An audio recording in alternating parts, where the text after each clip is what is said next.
नमस्कार, lead India publishers association में आपका बहुत बहुत स्वागत है। मैं हूं डॉक्टर तरुणा एस गौड़। पिछले पॉडकास्ट और जो वीडियो था उसके ऊपर बहुत सारे सवाल आए हैं यूट्यूब के रिमाइंडर नोटिस को और MIB में इंफॉर्मेशन देने को लेकर।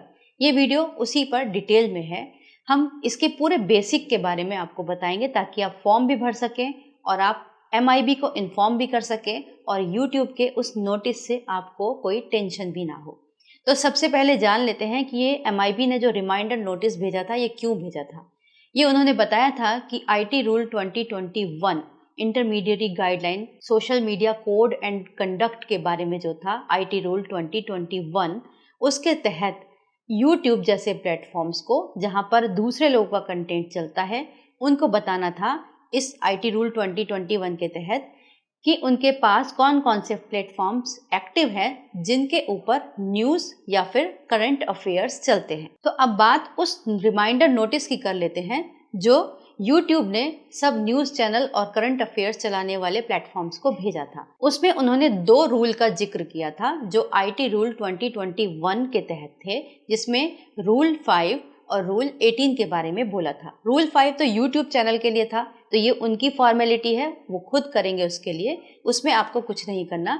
लेकिन रूल 18 जो है वो प्योरली आपके लिए है, उन प्लेटफॉर्म्स के लिए है जो YouTube के माध्यम से न्यूज़ चैनल चला रहे हैं या फिर करंट अफेयर्स पर वीडियोस बनाते हैं।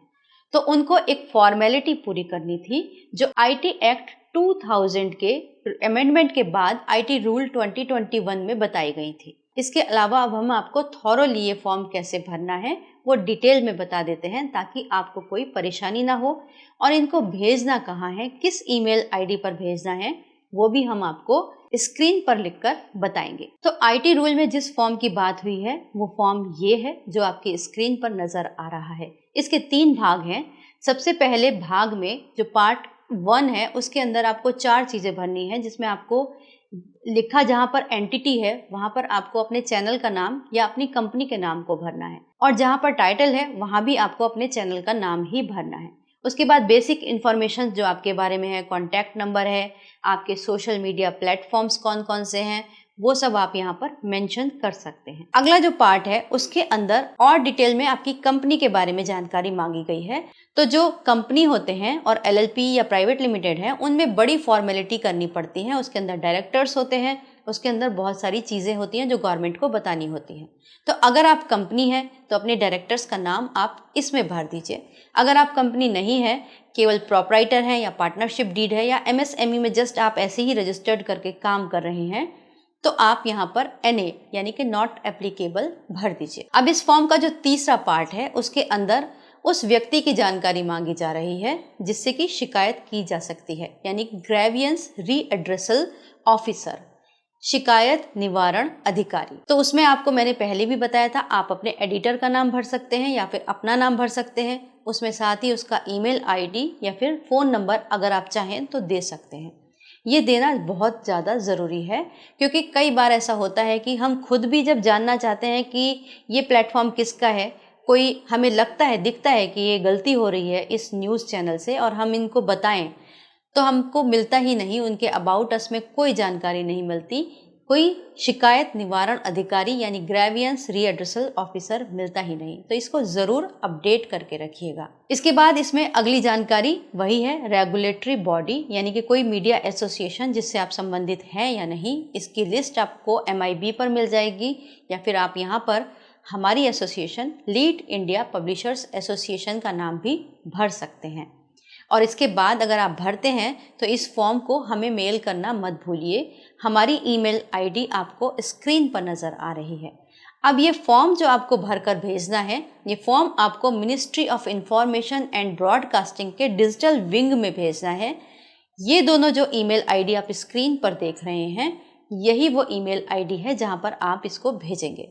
इसको भेजने के बाद आपको कोई रिस्पॉन्स नहीं आएगा, रिप्लाई नहीं आएगा। हो सकता है अगर आपने कोई फॉर्म में त्रुटि की हो तो एक आपके पास आ सकता है MIB की तरफ से रिमाइंडर कि आप इसको कंप्लीट फॉर्म भरकर भेजिए, तो आप उसको भरकर भेज सकते हैं। अगर आपको कोई संबंधित अथॉरिटीज़ आपसे पूछती है या YouTube पूछता है तो आप उनको इस फॉर्म का सेंट आइटम से जो डिटेल्स है वो निकाल कर इस फॉर्म की कॉपी को उन्हें फॉरवर्ड कर सकते हैं या भेज सकते हैं।